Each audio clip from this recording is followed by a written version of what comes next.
அன்பான நண்பர்களே வணக்கம். நாம் கேட்டுக்கொண்டிருப்பது வீரயுக நாயகன் வேள்பாரி. வாசிப்பது ஸ்ரீலதா தயாளன். போன பகுதியின் சுவையான நிகழ்வுகள்.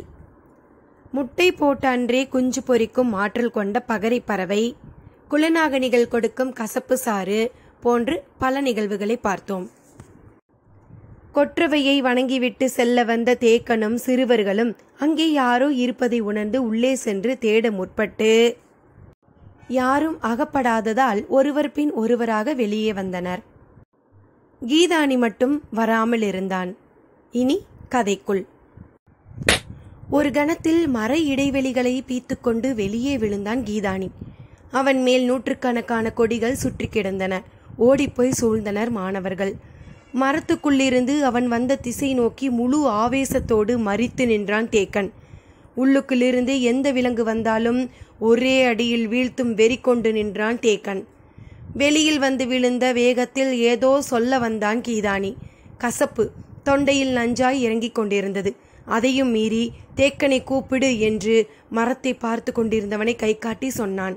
மாணவர்கள் தேக்கனை உடனே அழைத்தனர். உள்ளுக்குள் இருந்து பார்வையை விலக்காமல் அரை மனதோடு கீதானியின் அருகில் வந்தான் தேக்கன். அவரை பார்த்து மூச்சரிக்க சொன்னான்.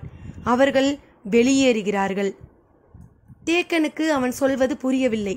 கீதானியால் தெளிவாக பேச முடியவில்லை. உள்ளுக்குள் ஏதோ பிரச்சனை, அதை பற்றி சொல்கிறான் என்பது மட்டும் புரிந்தது.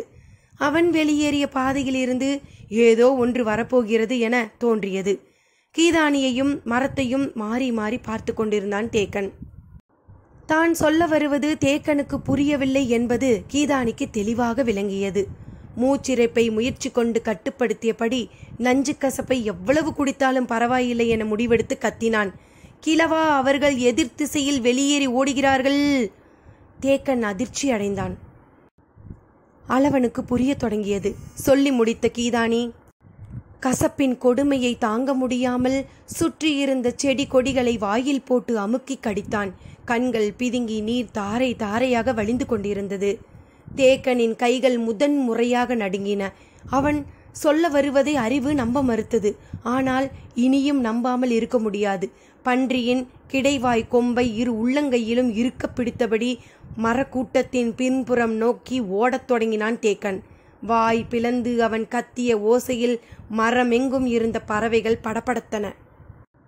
நாமும் அவரை பின்தொடரலாம் என மாணவர்கள் எழுந்தபோது அவர்களின் பார்வைக்குள் இருந்து தேக்கன் மறைந்து நீண்ட நேரமாகியிருந்தது. அத்தியாயம் 39. கொற்றவை கூத்து நடைபெறும் பெரும் மரப்புதரின் பின்புறம் நோக்கி ஓடினான் தேக்கன். எவ்வியூரின் பாதி அளவு பரப்பை கொண்ட அடர் மரத்தோப்பின் பின்வட்டத்தை வேகமாக கடந்து கொண்டிருந்தன அவனுடைய கால்கள். மரத்தோப்பு முடிந்து காட்டின் சரிவு பகுதி தொடங்குமிடம் மிக குறுகிய அளவினை கொண்டது. அதில் ஓடிக்கொண்டிருந்த தேக்கனின் வேகம் யாரும் பார்த்தறிய முடியாத ஒன்று. தேக்கன் ஓடத் தொடங்கிய பொழுது மாணவர்கள் சிலர் உடனெழுந்து பின்னால் ஓடினர். சிலர் மட்டும் கீதானிக்கு உதவி செய்து கொண்டிருந்தனர். கீதானி சற்றே மூச்சு வாங்கி இளைப்பாறினான். அவனது வாய் முணுமுணுக்க நினைத்தது.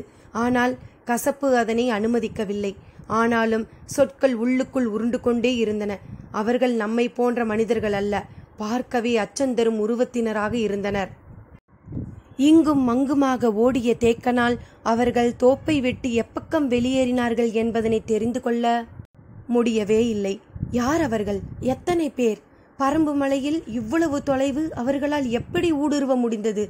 ஏன் இங்கு வந்தார்கள்? வினாக்கள் மண்டையை துளைத்து கொண்டிருந்தன. பதற்றம் அதிகமாகிக் கொண்டிருந்தது. வெளியேறிய தடம் எதுவும் மண்ணில் தெரியவில்லை.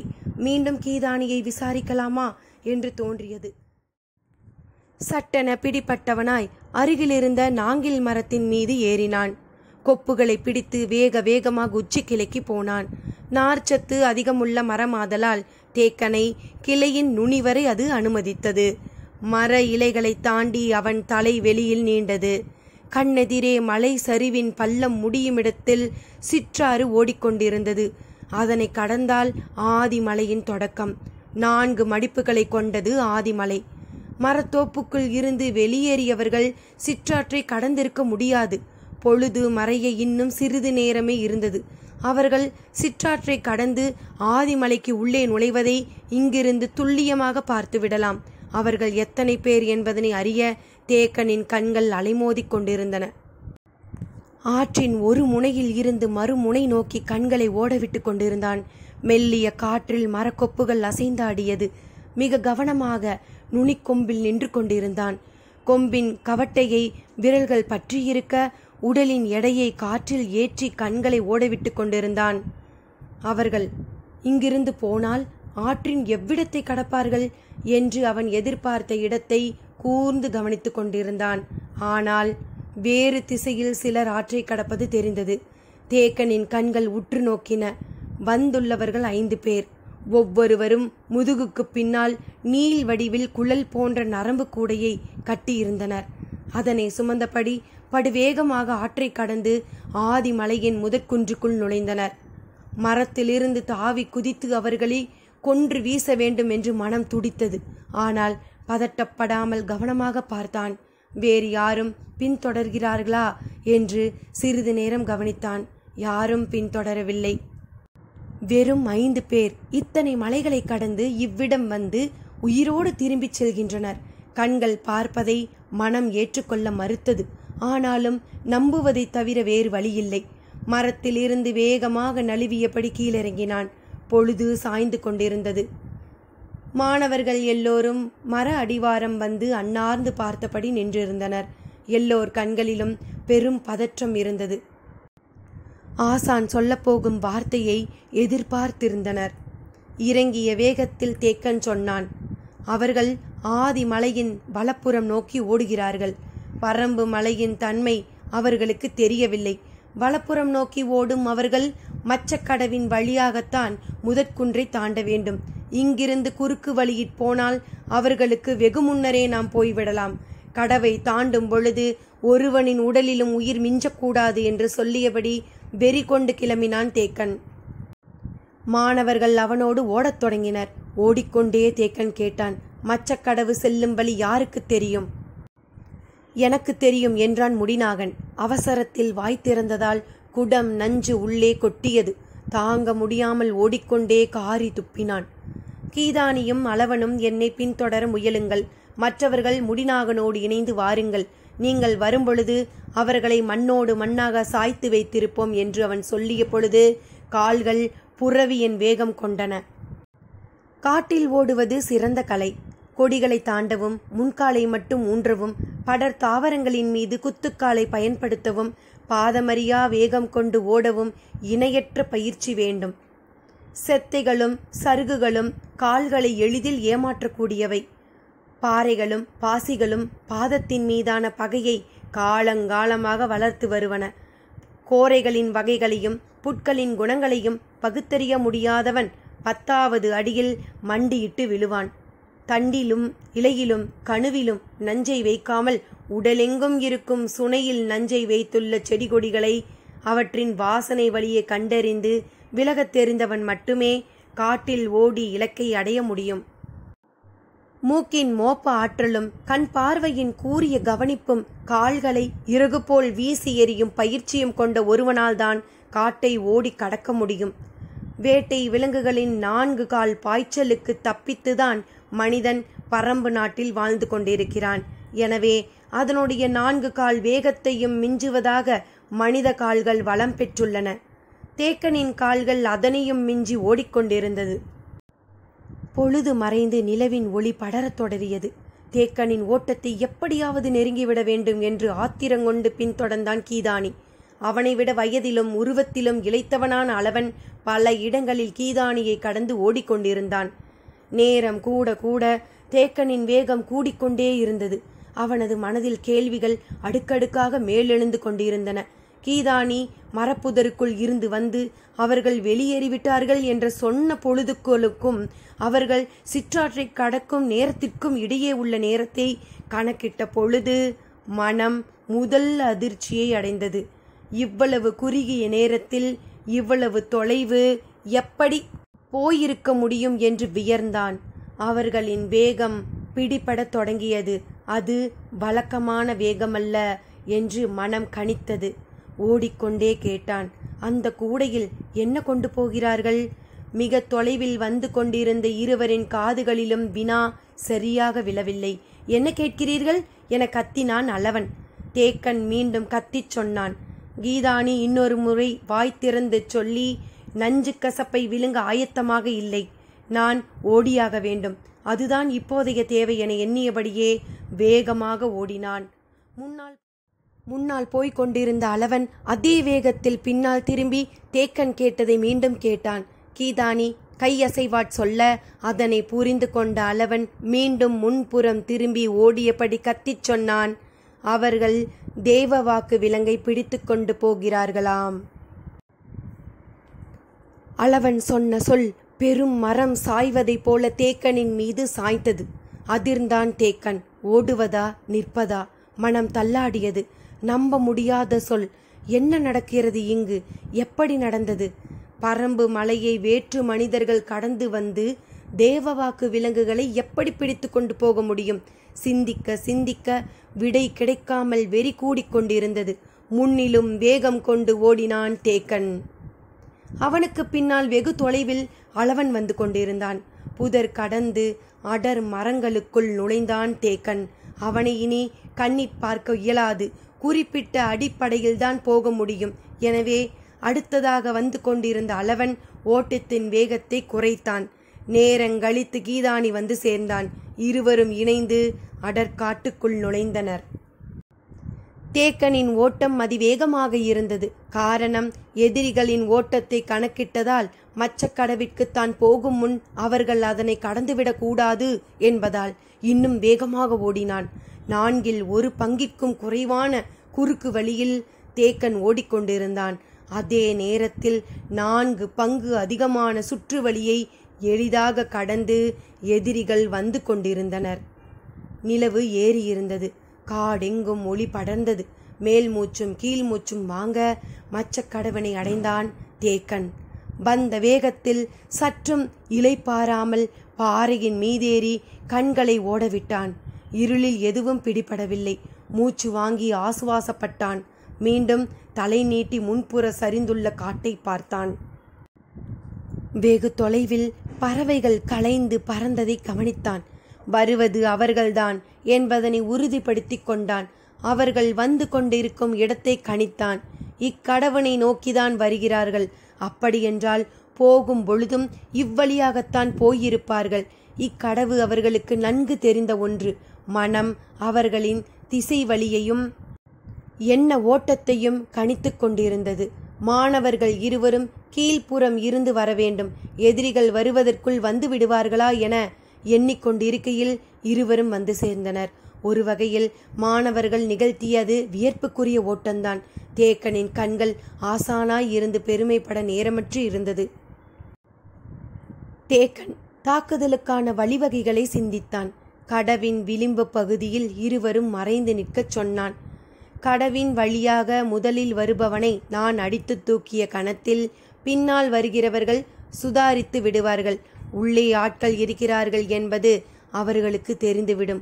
உடனே கடவின் பிளவுகளுக்குள் வராமல் சுற்றி வர முயற்சி செய்வார்கள். அப்பொழுது நீங்கள் விளிம்பு பகுதியில் ஈட்டிகள் மட்டும் வெளியே தெரிவது போல நீட்டிப்பிடியுங்கள். எல்லா புறமும் ஆட்கள் இருக்கிறார்கள் என்று அறிந்து கொண்ட பின் அவர்கள் பதற்றத்தில் திசை தடுமாறுவார்கள். வேறு வழியில்லாமல் துணிந்து கடவினை கடக்க முயல்வார்கள் அல்லது திசை குழப்பத்தில் பின்வாங்க நினைப்பார்கள். ஒரு பொழுதும் விளிம்பில் தெரியும் ஈட்டி முனையை நோக்கி வரமாட்டார்கள். அவர்கள் கடவினை தாண்ட நினைத்தாலோ பின்வாங்கி நின்றாலோ நான் பார்த்து கொள்வேன். அக்கணம் அவர்களுக்குள் முளைக்கும் அச்சமே அவர்களை அழித்துவிடும். அவர்கள் சுதாரிப்பதற்கு முன்பே அழிவின் கொடூரத்தை அவர்களின் கண்களுக்கு காட்டுவேன் என்றான் தேக்கன். மூக்கு விடைத்து மேல் மூச்சும் கீழ் மூச்சும் வாங்கிய இருவரையும் தேக்கனின் ஆவேசம் இறுகப்பற்றியது. ஈட்டியை உறுதி கொண்டு பிடித்தனர். கீதானி வலப்புறமும் அளவன் இடப்புறமுமாக விளிம்பு நோக்கி போனார்கள். தேக்கன் முதல் ஆளை அடித்து தூக்கும் வரை ஈட்டியை வெளிநீட்டிவிடக் கூடாது என்பதில் கவனமாக இருந்தனர். கடவின் ஒரு பகுதியில் மெல்ல தலை தூக்கி எட்டி பார்த்தான் தேக்கன். அவர்கள் வரும் நேரத்தை மனம் கணித்தபடி காத்திருந்தது. காலடி தடங்கள் கேட்கின்றனவா என்று கூர்மையாக கவனித்தான். முன்புறம் இருக்கும் பாறைகளிலிருந்து பறவை ஒன்று குரல் எழுப்பியது. அவர்கள் நெருங்கிவிட்டார்கள் என்பது தெரிந்தது. ஓடி வரும் அசைவில் தேவவாக்கு விலங்குகள் ஓசை எழுப்பிய வண்ணம் இருந்தன. தேக்கன் கடவுக்குள் நுழைபவனை தோதாக திசையிலிருந்து தாக்க கால்கள் இரண்டையும் பாறையின் செதில்களுக்கு ஏற்ப இறுக அமுக்கிக் கொண்டிருந்தான். கீதானியும் அளவனும் தேக்கனை உற்று பார்த்து கொண்டிருந்தனர். தேக்கனின் கைகள் இரண்டும் பன்றி கொம்பினை உள்ளங்கையுக்குள் கொண்டு வந்தன. முதல் ஆள் கடவினை நோக்கி முன்னேறி வரும் ஓசை கேட்டது. தேக்கன் பாறையோடு பாறையாக சாய்ந்து அடித்து தூக்க ஆயத்தமாக இருந்தான். பாறையில் காலடி ஓசை கேட்ட கணத்தை மனம் கணிக்கும் முன் கடவின் பிளவை ஓருருவம் பாய்ந்து கடந்தது. கணிக்க முடியாத வேகத்தில் நிகழ்ந்த இச்செயலை விட்டு விடாதபடி அவன் முதுகுப்புறத்தை நோக்கி மின்னல் வேகத்தில் பாய்ந்தான் தேக்கன். கடவின் பிளவுக்குள் கால் நுழைத்த கணத்திலேயே ஆள் இருப்பதை ஓடி வருபவன் கவனித்து விட்டான். தன்னை தாக்கப் போகிறான் என அறிந்தவுடன் முழு வேகத்தோடு வலக்கையை திருப்பி சுழற்றினான். முதுகுத்தண்டை நொறுக்கும் வேகத்தோடு பாய்ந்த தேக்கனை சுழன்ற அவனது வலக்கை அடித்து தூக்கியது. இருளுக்குள் பாறையோடு சரிந்தான் தேக்கன். அவன் சரிந்து உருளும் ஓசை கேட்பதுக்குள் மற்ற நால்வரும் கடவினை கடந்தனர். கீதானிக்கு எதுவும் பிடிபடவில்லை. இருளுக்குள் படு வேகமாக உருவங்கள் மறைவதும் யாரோ துரத்தி ஓடுவதும் வீசப்படுவதும் தெரிந்தது. ஆனால் யார் என்ன என்று தெரியவில்லை. ஒருவன் விழுந்து விட்டான். வெளியில் ஈட்டியை நீட்டலாம் என அவன் எண்ணிக்கொண்டிருக்கையில் இடப்புற விளிம்பில் நின்றிருந்த அளவன் கடவினை நோக்கி ஓடி வந்தான். ஈட்டியை வெளிப்புறம் நீட்டாமல் ஏன் கடவனை நோக்கி ஓடி வருகிறான் என்று கீதானிக்கு புரியவில்லை. ஆனால் அளவனின் கண்கள் நடந்ததை துல்லியமாக பார்த்தன. அவர்கள் தாக்கிய வேகத்தில் ஆசான் மேற்பாறையில் மோதி கீழே விழுந்ததை பார்த்த கணம் உறைந்து நின்ற அளவன் சற்று நேரம் கழித்துதான் ஆசானை நோக்கி ஓடி வந்தான். அதன் பிறகுதான் கீதானி ஓடி வந்தான். வந்தவுடன் ஆசானின் தலையை ஏந்தி பிடிக்க கையை கொண்டு போனான் அளவன். அவன் கை படுவதற்குள் ஆசான் தானே தலையை தூக்கினான். அந்த வேகத்துக்கு உடல் ஒத்துழைக்கவில்லை. வலக்கையை ஊன்றியே நிமிர வேண்டியிருந்தது. பின் மண்டையிற்பட்ட அடி சிறு மயக்கத்தை உருவாக்கியது. கண்களை இறுக்க மூடி திறந்தான். சற்று ஆசவாசப்படுத்திய பின் சுனையில் நீரள்ளி வா என்றான். கீதானி ஓடினான். யானை தாக்கியதைப் போல் உணர்ந்தது தேக்கனின் உடல். எழுந்து உட்கார்ந்தான். கீதானி கை நிறைய நீரள்ளி வந்தான். முகத்தில் அரைந்ததும் குடித்தும் தெளிச்சி கொண்டான் தேகன். கீதானி மீண்டும் மீண்டும் நீரள்ளி வந்தான். வலது கை கொண்டு இடது தோள்பட்டையை இழுத்து அமுக்கி பார்த்தான். மாணவர்களிடம் எதுவும் காட்டிக்கொள்ளக்கூடாது என மனம் போராடியது. கண்கள் மேல் சொருக மூச்சு வாங்கியது. கால்களை மெல்ல இழுத்து ஊன்றி எழுந்தான். எலும்புகள் எங்கும் உடைந்து விடவில்லை. தோள்பட்டையில்தான் நல்ல அடிபட்டிருக்கிறது. அது பாறையிற் போய் தாக்கியதால் ஏற்பட்ட அடியல்ல, அவன் கை வீசி தாக்கியதால் ஏற்பட்டது. ஓடிக்கொண்டிருக்கும் ஒருவன் எதிர்பாராத கணத்தில் பின்புறம் திரும்பி இவ்வளவு ஆற்றலோடு தாக்குகிறான் என்றால் அவனது வலு எவ்வளவு, அவனது உடல் உறுதியின் தன்மை என்ன? யார் இவர்கள்? தேக்கனின் மனம் பிடிக்கிடைக்காமல் போராடியது. கீதானி மெல்ல வாய் திறந்து சொன்னான். அவர்களை நான் நன்றாக பார்த்தேன். பார்க்கவே அச்சந்தரும் உடல்வாகு கொண்டவர்களாக இருந்தனர். சொல்லிக் கொண்டிருக்கும் பொழுது கசப்பின் சுரப்பை தாங்க முடியாமல் பெரும்பாடு பட்டான். தொண்டை குழியை அழுத்தி அவனது கை சொற்களை இடமறித்து நிறுத்தியது. மூச்சு வாங்கியபடி தேக்கன் சொன்னான், அப்பேற்பட்டவனை வீழ்த்திவிட்டேன். கீதானியும் அளவனும் ஒருவனை ஒருவர் பார்த்து கொண்டனர். தேக்கன் என்ன சொல்கிறான் என புரியவில்லை. தேக்கன் மீண்டும் சொன்னான், அவனது ஓட்டத்தின் வேகத்தை நான் தவறாக கணித்து விட்டேன். நான் நினைத்ததை விட 2 மடங்கு வேகம் கொண்டிருந்தான். ஆனாலும் தப்பிச் செல்ல விடாமல் பாய்ந்தடித்தேன். துல்லியமாக அவனது பின் கழுத்து நரம்பை அறுத்து விட்டேன். அது அருந்துவிட்டது. எனது உள்ளங்கை நன்கு உணர்ந்தது. இனி அதிக தொலைவு அவனால் ஓட முடியாது. சிறிது தொலைவுக்குள் விழுந்து விடுவான். மாணவர்கள் வியர்ந்து பார்த்தனர். மீதமுள்ள 4 வீழ்த்தியாக வேண்டும் என்று சொல்லியபடி எழுந்து கவனமாக பாறையின் மீது ஏறினான். குன்றின் சரிவு அடற்காடுகளை கொண்டது. அதற்குள் அவர்கள் நுழைந்து போய் கொண்டிருக்கிறார்கள் என்பதனை புரிந்து கொள்ள முடிந்தது. தேக்கன் பாறையை விட்டு கீழிறங்கினான். நீங்கள் வந்த வழியே திரும்பி போங்கள். முடிநாகன் மற்றவர்களை அழைத்து கொண்டு எதிரே வந்து கொண்டிருப்பான். கவனமாக இங்கே அழைத்து வாருங்கள், வேகமாக ஓடுங்கள் என்றான். கீதானியும் அளவனும் மீண்டும் ஓடத் தொடங்கினர். முன்பிருந்த அதே வேகம் உடலில் இருந்தது. மனம் சற்றே குழம்பி இருந்தது. தேக்கனையே தூக்கியடிக்கும் வழி கொண்டவர்கள் அவர்கள் என்று அளவன் சிந்தித்து கொண்டிருக்கையில் அவ்வளவு பெரிய மனிதனை தேக்கன் எப்படி துல்லியமாக அடித்து நரம்பை அறுத்தார் என வியர்ந்தபடியே ஓடினான் கீதானி. அவர்கள் சிற்றோடையை தாண்டும் பொழுது தேக்கன் கத்தும் ஓசையை கேட்டு நின்றனர் இருவரும். அவரது இடக்கை இறங்கிவிட்டது. நம்மிடம் அதை காட்டிக்கொள்ளாமல் சரிப்படுத்துவதற்காகத்தான் இருவரையும் அனுப்பி வைத்துவிட்டு அவரே தூக்கி வைத்து அதனை சரிப்படுத்துகிறார் என்பதனை இருவராலும் புரிந்து கொள்ள முடிந்தது. சிற்றோடையை கடந்ததும் மாணவர்கள் எதிர்பட்டனர். பிடித்து விட்டீர்களா? அவர்களை எங்கே வைத்திருக்கிறீர்கள்? எல்லோரையும் கொன்றுவிட்டீர்களா? யாரையாவது உயிரோடு இருக்கிறார்களா என்னும் வினாக்கள் எல்லோர் மனதிலும் மேலெழுந்தபடி இருந்தன. ஆனால் கசப்புக்கு அஞ்சி யாரும் வாய் திறக்கவில்லை. வினாக்கள் எதற்கும் சொல்ல விடையின்றி இருந்த கீதானிக்கும் அளவனுக்கும் கசப்பே கை கொடுத்தது. அவர்களை அழைத்து கொண்டு விரைவாக மச்சக்கடவுக்கு வந்து சேர்ந்தனர். இடக்கையின் தோள்பட்டையை ஓடங்கொடி கொண்டு இடைவிடாது சுற்றி இறுக கட்டியிருந்தான் தேக்கன். உள்ளுக்குள் பச்சிலையை வைத்திருக்க வேண்டும். தோள்பட்டைக்கும் கவசம் அணிவிக்கப்பட்டது போல் இருந்தது. என்ன ஆனாலும் உடனடியாக அதனை சரி செய்வதற்கான ஆற்றல் அவற்றுக்கு உண்டு. முடிநாகனும் மற்றவர்களும் வந்தவுடன் வீழ்ந்து கிடப்பவர்கள் எங்கே என்று தேடினர். யாரும் அங்கு இல்லை. மாறாக ஆசானுக்கு தான் இடது தோளில் கட்டு போடப்பட்டு இருந்தது. என்ன நடந்ததென்று தெரியாமல் விழித்தனர். அவர்களின் வரவை எதிர்பார்த்து ஆயத்தமாக இருந்தான் தேக்கன். வந்ததும் சொன்னான், கீதானி, அளவன், மடுவன், அவுதி, வண்டன், பிண்டன் ஆகிய 6 பேரும் என்னுடன் வாருங்கள். மீதி 4 பேரும் முடிநாகனோடு சேர்ந்து எவ்வியூருக்கு புறப்படுங்கள்.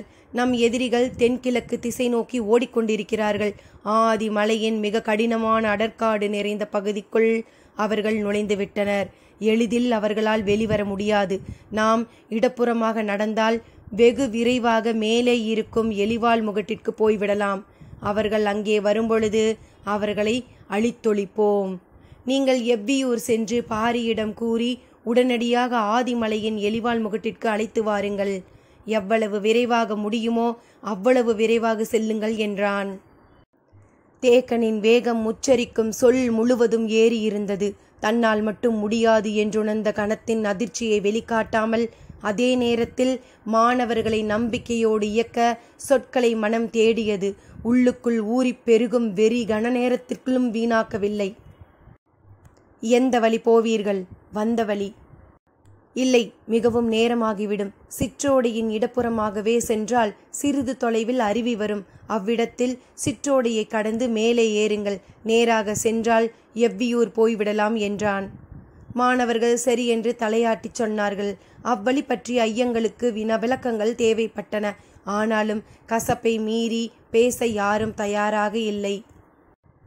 முடிநாகனின் மனதுக்குள் தினவு ஏறியது. தன்னிடம் கொடுக்கப்பட்ட இப்பணியை சிறப்பாக செய்ய வேண்டும்.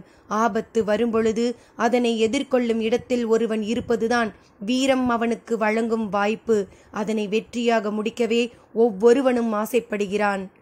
வலிமையான ஆயுதங்களை முடிநாகன் குழுவிற்கு வழங்கிய தேக்கன் ஓடுங்கள் என்று கத்தினான்.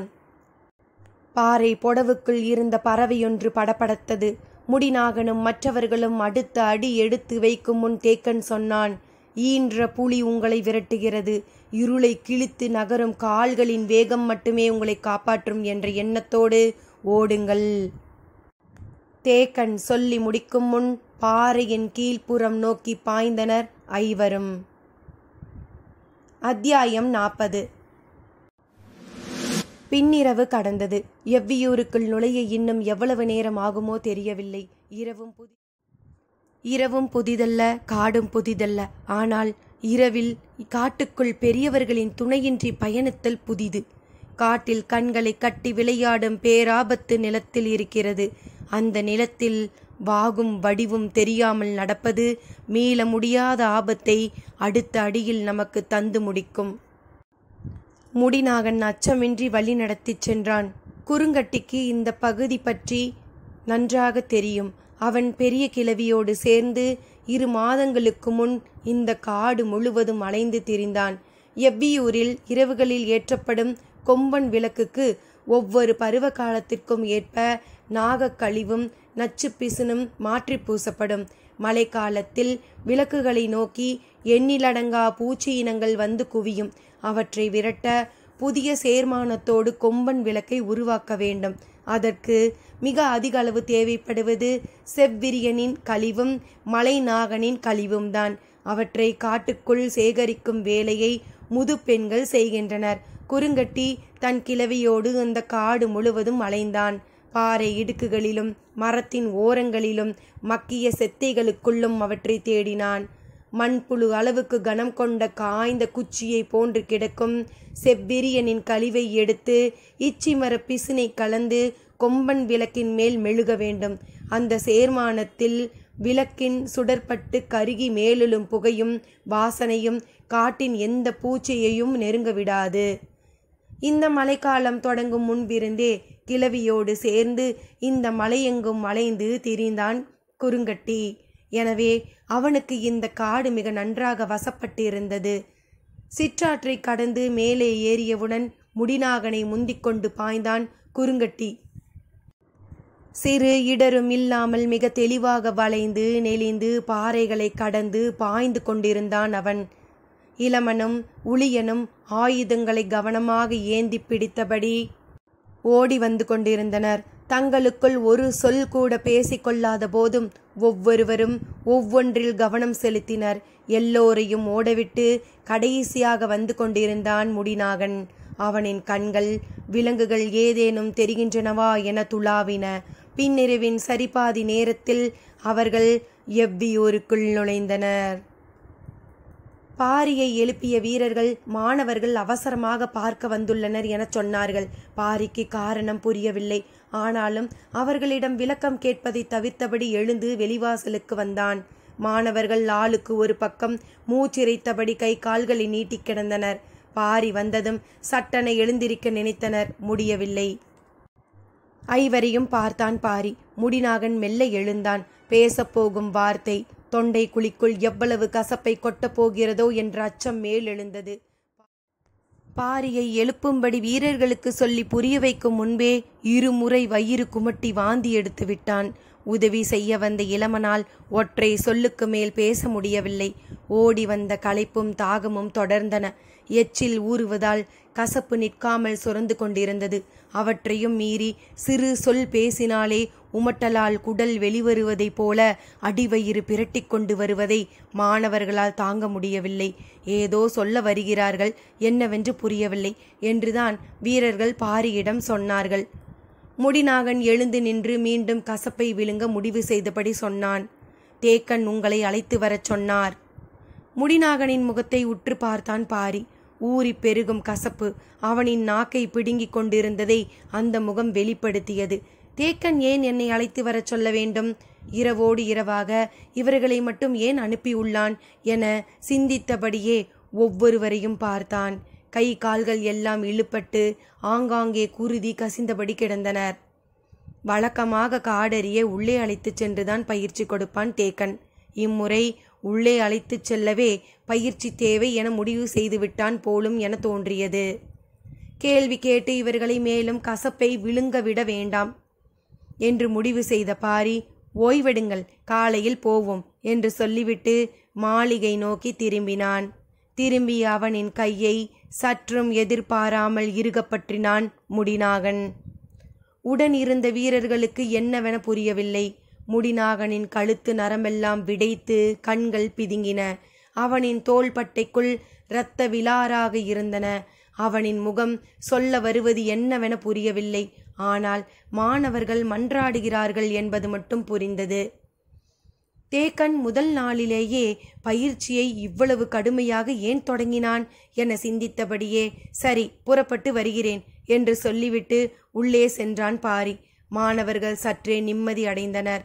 சிறிது நேரத்தில் வெளியேறி வந்தான். குளிர் நடுக்கம் குறைவாகத்தான் இருந்தது. இருளின் கடைசி முடிச்சு அவிழ இன்னும் நேரம் இருந்தது. தேக்கன் எங்கே வரச் சொன்னார் என கேட்டான் பாரி. ஆதிமலையின் எலிவால் முகட்டு என பதில் சொன்னது உளியன். எப்படி இவ்வளவு துணிச்சல் அவனுக்கு வந்தது என்று எல்லோரும் நினைத்து கொண்டிருக்க கைகளால் தொண்டை குழியை பிடித்து எடுப்பது போல நெறித்தான். அதையும் மீறி குமட்டல் வெளிவந்து கொண்டிருந்தது. பாரிக்கு வியர்ப்பு அதிகமானது. பயிற்சியின் முதல் நாளே இரவு முழுவதும் ஓடவிட்டு மறுபடியும் அவ்வளவு தொலைவு ஏன் வரச் சொல்ல வேண்டும்? பாரி குழம்பியபடியே நின்று கொண்டிருந்தான். பொழுதாகிக் கொண்டிருந்தது. மாணவர்களின் பதற்றம் அதிகமானது. இவ்வளவு நேரமும் பேசுவதை பற்றி நினைக்கவே முடியாமல் இருந்த ஆயன் சூழலை புரிந்து கொண்டு சொன்னான், எதிரிகள் ஓடிக்கொண்டிருக்கிறார்கள். சின்ன புன்முறுவலோடு அவனை பார்த்தான் பாரி. தேக்கன் சொன்ன கதையை உண்மையென நம்பியே இவர்கள் இவ்வளவு தொலைவு வந்துள்ளனர். தேக்கனின் பயிற்சி உடலுக்கும் அறிவுக்கும் சம அளவு முக்கியத்துவம் உள்ளதாக இருக்கும். இவர்கள் ஒன்றில் வெற்றி பெற இன்னொன்றில் தோற்று கொண்டிருக்கிறார்கள். குதிரை பாதைகள் எல்லைப்புற மலைகளுக்கு தான் இருக்கின்றன. எலிவால் முகட்டுக்கெல்லாம் மனிதர்கள் நடந்து போவதே கடினம். முதல் நாளே இந்த கடின பயிற்சியை ஏன் கொடுத்தான் தேக்கன்? அதுவும் 5 பேருக்கு மட்டும். இவர்களை மட்டும் சோதித்து பார்க்க சிறப்பு காரணம் என்னவாக இருக்கும் என எண்ணிய கணத்தில் மறு சிந்தனை வந்தது. மற்ற 6வரும் எந்த திசை நோக்கி ஓடிக்கொண்டிருக்கிறார்களோ?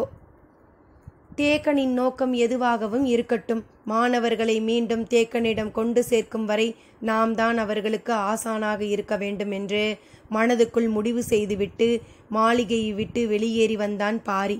உடன் வீரர்களும் வந்தனர். இவர்களே இருள் அப்பிக்கிடக்கும் இந்த காட்டுக்குள் தனியாக வந்துள்ளனர். நான் வீரர்களோடு போனால் நன்றாகவா இருக்கும் என்றான். வீரர்கள் நின்று கொண்டனர். பின்னால் வந்து கொண்டிருந்த மாணவர்கள் இந்த உரையாடலை அறியவில்லை. எவ்வியூரின் எல்லை தாண்டி காட்டுக்குள் இறங்கும்போது மீண்டும் மாணவர்களின் கால்கள் வேகமெடுத்தன. பாரி அவர்களின் செயல்களை உன்னிப்பாக கவனித்தபடி வந்தான். தேக்கன் நடத்தும் இந்த சோதனை ஓட்டம் மாணவர்களுக்கானதாக மட்டும் தெரியவில்லை. சேரர்கள் என் நேரமும் போர் தொடுக்கும் வாய்ப்புள்ள இந்த வேளையில் எனக்கு வரும் செய்திகளை விழிப்போடு கேட்டு நான் எப்படி முடிவெடுக்கிறேன் என என்னையும் சோதிக்கிறாரா? வீரக்குடி ஆசானின் மனதில் என்னதான் இருக்கிறது என பாரி குழம்பினான். பாரி சிறுவனாக இருந்து காடறிய செல்லும்போது தேக்கனாக இருந்தது இவரேதான். பகரியை வேட்டையாடி முதன் முறையாக தேக்கனாகி மாணவர்களை அழைத்துச் சென்றது அப்போதுதான். ஒரே காலத்தில் தேக்கன் மூலம் மாணவர்களும் மாணவர்கள் மூலம் ஆசானாக தேக்கனும் பயிற்சி பெற்றனர். ஆசானுக்கே முதன் முறையாக இருந்ததால் பயிற்சி இலகுத்தன்மையற்று மிக கடுமையாக இருந்தது. அந்த ஆழ்மனப்பதிவே இப்போதும் பாரியை அவ்வாறு சிந்திக்க வைத்தது. தேவாங்கு தன் கால்களால் பற்றி நிற்பதற்கு ஏற்ப கூடை முழுவதும் குறுங்குச்சிகள் செருகப்பட்டிருந்தன. சிற்றுளை போல் நீள் வடிவு கொண்ட ஒரு கூடையில் 10 to 20 தேவாங்குகள் வரை இருந்தன. ஒன்றின் மேல் ஒன்று அமுக்கி நசுங்கி விடாதபடி குறுங்குச்சியை கொடுத்து அந்த கூடை பின்னப்பட்டிருந்தது. எவ்வளவு வேகமாக ஓடினாலும் எந்த புதருக்குள் நுழைந்தாலும் தேவாங்குக்கு எந்த சேதாரமும் ஆகாதபடி அவை வடிவமைத்திருந்தனர். இந்த கூட்டத்துக்கு தலைமை தாங்கியவன் காலம்பன். இவன் பரம்பு மலையை பார்த்ததில்லை. ஆனால் பலரும் சொன்ன குறிப்புகளை கொண்டு இந்த திட்டத்தை வடிவமைத்தான். மொத்தம் 30 பேர் வந்துள்ளனர். காரமலையின் முகட்டில் 10 பேர் நின்று கொண்டிருந்தனர். நடுமலையின் முகட்டில் 8 பேர் நிற்கின்றனர். ஆதிமலையின் முகட்டில் 7 பேர் நின்று கொண்டிருந்தனர். ஐவர் மற்றும் கொற்றவை புதர் நோக்கி உள்ளே நுழைந்தனர். வரும்போது யார் கண்ணிலும் பட்டுவிடாமல் படுவேகமாக வந்துவிட முடியும் என அவர்கள் உறுதியாக நம்பினர். ஆனால் தேவாங்கை பிடிக்கும் போது காவல் வீரர்கள் பார்த்துவிட்டால் தப்பிச் செல்லுதல் எளிதல்ல. பரம்பு நாட்டு வீரர்களின் ஆற்றல் இணையற்றது. எனவே ஆங்காங்கே தங்க வைக்கப்பட்டுள்ள வீரர்களிடம் கூடையை கைமாற்றி எப்படியாவது பரம்பு மலையை விட்டு கீழிறங்க வேண்டும் என்பதுதான் திட்டம். அவர்கள் எதிர்பார்த்ததைப் போலவே கொற்றவையின் கூத்துக்களத்துக்கு வந்தடைவது வரை யார் கண்ணிலும் படவில்லை. அங்கே காவல் வீரர்கள் இல்லாதது அவர்களின் வேலையை மேலும் எளிதாக்கியது. தேவாங்கை பிடிக்க மூங்கில் குச்சியை வெட்டி முனையில் தோற்றை போன்ற சுருக்கு துணியை செருகினர். நீள் குச்சிகளை கொண்டு மிக விரைவாக அவற்றை பிடித்தனர். ஆனால் எதிர்பாராத விதமாக சிறுவர்களை அழைத்து கொண்டு கிழவன் ஒருவன் வந்து நின்றதை அவர்களின் கூட்டத்தில் ஒருவன் பார்த்தான். சிறிது நேரத்தில் அந்த சிறுவர்கள் கூட்டம் போய்விட்டது. பிறகு எப்படி மீண்டும் வந்து கடவின் பின்னால் இருந்து தாக்குதல் தொடுத்தார்கள் என்பதுதான் காளம்பனுக்கு புரியவில்லை. அவன்தான் முன்னால் ஓடிக்கொண்டிருந்தான். தங்களை எப்படி அவர்கள் கண்டறிந்தார்கள் என சிந்தித்தபடியே அவன் ஓடினான். இருளுக்குள் எளிதில் நுழைய முடியாத அடற்காட்டுக்குள் அவர்கள் நுழைந்து விட்டதால் விரைவாக முன்னகர முடியவில்லை. கூடையை சுமந்து சென்ற ஒருவன் மெல்ல முனகத் தொடங்கினான். என்னால் முடியவில்லை. சத்தம் மட்டும் வெளிவந்தது. மற்ற நால்வரும் ஓடுவதை நிறுத்தி அவன் அருகில் வந்தனர். அவன் தளர்ந்தான். என்ன ஆனது என்று மற்றவர்கள் விசாரிக்க, கடவின் மறைவிலிருந்து தாக்கியவனின் அடி நரம்புகளை ஏதோ செய்துவிட்டது. என்னால் கால்களை முன்னகர்த்த முடியவில்லை என்று சொல்லிக்கொண்டே மண்டியிட்டான். காளம்பன் அவனை தாங்கி பிடித்தான். மற்றவர்கள் அவன் முதுகில் இருந்த கூடையை கலற்றினார்கள். நாங்கள் தோள்களில் தாங்களாக உன்னை தூக்கி கொண்டு போய்விடுகிறோம், கவலைப்படாதே என்றனர். இருவர் அவனின் கைகளை தங்களின் தோள்களின் மேல் போட்டபடி அவன் நடந்து வர உதவி செய்தனர். பொழுது விடிந்து கொண்டிருந்தது. கதிரவன் கண்ணில் படவில்லை. ஆனால் காடு முழுவதும் ஒளி ஊடுருவிக் கொண்டிருந்தது. தேக்கன் அடற்காட்டுக்குள் போகாமல் வேறு பாதையை தேர்ந்தெடுத்து போனான். அது சற்று அதிக தொலைவுதான். ஆனால் அந்த அடற்காட்டை கடப்பதற்கான நேரத்தில் பாதி நேரமே ஆகும். மாணவர்கள் களைத்து போயினர். ஆனாலும் நாம் சென்று விடலாம் என்ற நம்பிக்கையோடு போய்க் கொண்டிருந்தனர். சரியான நேரத்திற்குள் பாரி வந்து சேர்ந்தால் மீதமுள்ள நால்வரையும் எலிவால் முகட்டிலேயே வெட்டி சாய்க்கலாம் என்ற வெறி ஏறிக்கொண்டிருந்தது. மாணவர்கள் என்ன சொல்லி பாரியை அழைப்பார்கள்? அங்கு கேட்கப்படும் கேள்விக்கு இவர்கள் கசப்பை விழுங்கி பதில் சொல்லி இருப்பார்களா? என்ன சொல்ல வேண்டும் என்பதனை நாம் சொல்லி அனுப்பியிருக்கலாமோ என தோன்றியது. இந்த எண்ணங்களோடு ஓடிக்கொண்டிருந்த தேக்கனுக்கு சிற்றாற்றின் வலது கரையில் சுண்டா பூனை ஒன்று இருப்பதாக 2 நாட்களுக்கு முன் வீரன் ஒருவன் சொன்னது சட்டென நினைவுக்கு வந்தது. நாம் அதை அவர்களிடம் சொல்லாமல் அனுப்பிவிட்டோமே, தீங்கு ஏதும் நேர்ந்திருக்குமா என்று எண்ணிய கணத்தில் பதற்றம் கூடியது. மாணவர்கள் பாரியுடன் சிற்றாற்றை கடந்தனர். நேற்று மாலை ஓடத் தொடங்கிய அவர்கள் இன்றும் நின்றபாடில்லை. தேக்கன் சொல்லி அனுப்பிய சொல் அவர்களை நிற்க விடாமல் துரத்தியது. மாணவர்களின் ஓட்டத்திற்கு ஈடு கொடுத்தபடி சற்றே பெருநடை நடந்து வந்தான் பாரி. ஒவ்வொருவரின் நடையையும் வேகத்தையும் கவனித்தான். முடிநாகனின் பாதம் முழுவதும் மண்ணை அப்பி எழுந்தது. இளமனின் கால் விரல்கள் விரிவு கொள்ளாமல் இருந்தன. உளியன் தேவைக்கு அதிகமான உயரத்திற்கு காலை தூக்கினான். ஆயனின் நடைதான் ஒப்பீட்டளவில் சரியாக இருந்தது. அதனால் மற்றவர்களை விட அவனால் வேகமாக போக முடிந்தது. கால்களில் ஒவ்வொருவருக்கும் இருக்கும் பிரச்சனையை சொன்ன பாரி காட்டு விலங்குகள் ஒவ்வொன்றின் நடையை பற்றியும் கால் அமைப்பை பற்றியும் விளக்கத் தொடங்கினான். அவற்றின் வேகத்திற்கும் பாதத்தை அவை பயன்படுத்தும் உத்திக்கும் உள்ள உறவை அவன் விளக்கி சொல்லும்போது மாணவர்கள் சற்றே எரிச்சலோடு அதை கேட்டுக்கொண்டு நடந்தனர். எவ்வளவு முறை சொற்களாலும் செய்கையாலும் சொல்லியும் பாரியை விட முன்னால் ஓட முடியவில்லை. களைத்து போன தங்களின் ஓட்டத்திற்கு ஈடு கொடுத்தே வருகிறான் என்ற கோபம் எல்லோருக்கும் இருந்தது. என்ன செய்வது என தெரியவில்லை. இந்நிலையில்தான் பாரியின் கண்களுக்கு அந்த சுருள்வாள் தெரிந்தது. தலை சாய்த்து உற்று பார்த்தான். புட்களுக்குள்ளே தடித்த செங்காவி நிற சுருள் தடித்து இருந்தது. அவனின் ஐயம் உறுதியானது. அவனை அறியாமலே கால்கள் நின்றன. சின்னதாக ஒலி எழுப்பி மாணவர்களை நிற்கச் சொன்னான். யாரும் அதை காதில் வாங்கிக் கொள்ளவில்லை. தளர்ந்தபடி நடந்தனர். சற்றே சத்தமாக சொன்னான். அங்கே நிற்பது சுண்டா பூனை. அப்படியே நில்லுங்கள். சுண்டா பூனையின் வால் மேல் நோக்கி சுருண்டுதான் இருக்கும். ஒருபோதும் கீழே தொங்காது. அதன் பற்கள் பன்றியின் பற்களை போன்றது. கடவாயில் இருந்து உதடு பிளவு மேல் நீண்டிருக்கும். மனிதனை அதன் முகம் உரசி போனாலே வாள் கொண்டு சீவி போனதை போல் ஆகிவிடும். அது நீளத்திலும் உயரத்திலும் புலியை விட சற்றே குறைவு. ஆனால் வேகமும் தாக்கும் திறனும் புலியை விட அதிகம். சுண்டா பூனையை கண்டால் புலி ஒதுங்கி போகும் என்பார்கள். மனிதர்கள் இதை பார்த்துவிட்டால் அப்படியே நின்றுவிட வேண்டும். அது சில நேரம் பக்கத்தில் வந்து முகர்ந்து பார்த்து விட்டு போகும். சில நேரம் தொலைவில் இருந்தபடியே போய்விடும். ஆனால் அதை பார்த்த பிறகு ஓடத் தொடங்கினால் அவ்வளவுதான். அதன் வேட்டையிலிருந்து ஒருபோதும் தப்பிக்க முடியாது. இந்த காட்டில் அதற்கு இணையாக ஓடும் இன்னொரு உயிரினம் கிடையாது. அதை பார்த்த கணம் அப்படியே நின்றான் பாரி. மாணவர்கள் நிற்காமல் நடந்தனர்.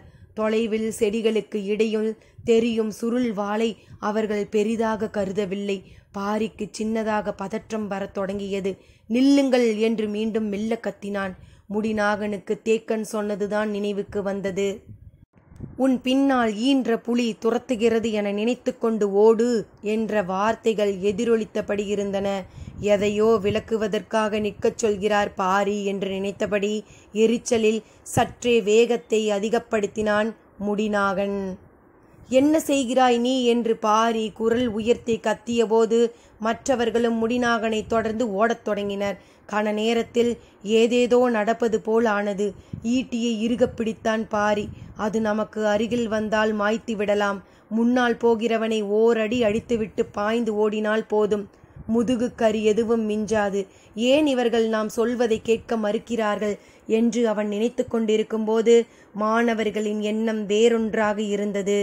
பதறி ஓட வேண்டிய நேரத்தில் நிற்கச் சொல்லி கத்தும் பாரியின் சொல்லை மறுப்பதன் மூலம் தங்களின் கோபத்தை வெளிக்காட்டினர். அது அவர்களை நோக்கி வரத் தொடங்கியது. நாம் எவ்வளவு போராடினாலும் அதனுடைய ஓரடி எவன் மீதாவது பட்டுவிட்டால் அவன் சாவதை தவிர வேறு வழியில்லை என பாரியை பதற்றம் சூழ்ந்தது. கன நேரத்தில் பாய்ந்து முன்னால் போன பாரி முடிநாகனின் கழுத்தை பிடித்து இழுத்து விட்டான். அவன் பின்னால் சாய்ந்த வேகத்தில் 4 மாணவர்களும் மிரண்டு நின்றனர்.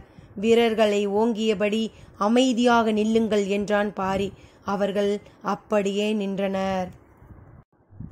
சுண்டா பூனையும் சிறிது நேரம் தொலைவில் இருந்தபடியே பார்த்தது. பின்னர் வேறு பக்கம் சென்று மறைந்தது. அது போனதை உறுதிப்படுத்தி கொண்ட பின் சொல்லத் தொடங்கினான் பாரி. சுண்டா பூனையை பற்றி கேள்விப்பட்டிராத அவர்களுக்கு அதன் தன்மையை விளக்கினான். அவர்கள் அதை கவனித்தது போல் தெரியவில்லை. அவர்களின் கவனம் முழுவதும் ஆசானிடம் இருந்தது. பாரியின் மனதில் சின்னதாக வருத்தம் எழுந்தது. மாணவர்களை இழுத்து நிறுத்த வேண்டியதாகிவிட்டதே என நினைத்து கொண்டே அவர்களோடு சேர்ந்து பேசியபடி ஓடினான். கண்ணில் படும் ஒவ்வொன்றையும் பற்றியும் சொல்லிக்கொண்டே வந்தான். எங்களால் வேகமாக ஓட முடியவில்லை, நீங்களாவது முன்னால் போங்கள் என்று முடிநாகன் அரை குறையான வார்த்தைகளிலும் கை அசைவிலும் சொல்லி பார்த்தான். ஆனால் பாரி அதை பொருட்படுத்தவில்லை. மாணவர்களுக்கு சொல்லித் தருவதிலேயே கவனமாக இருந்தான். ஏதோ ஒரு வகையில் தேக்கன் தனக்கு வைக்கும் சோதனையாக அவன் மனதில் பதிந்தது. மலையின் மேற்கு பக்கம் காட்டுக்குள் கடந்த மாதம் முழுவதும் அலைந்தோம். கீழ்த்திசையின் உள்காடுகளுக்குள் தான் வந்து நீண்ட காலம் ஆகிவிட்டது.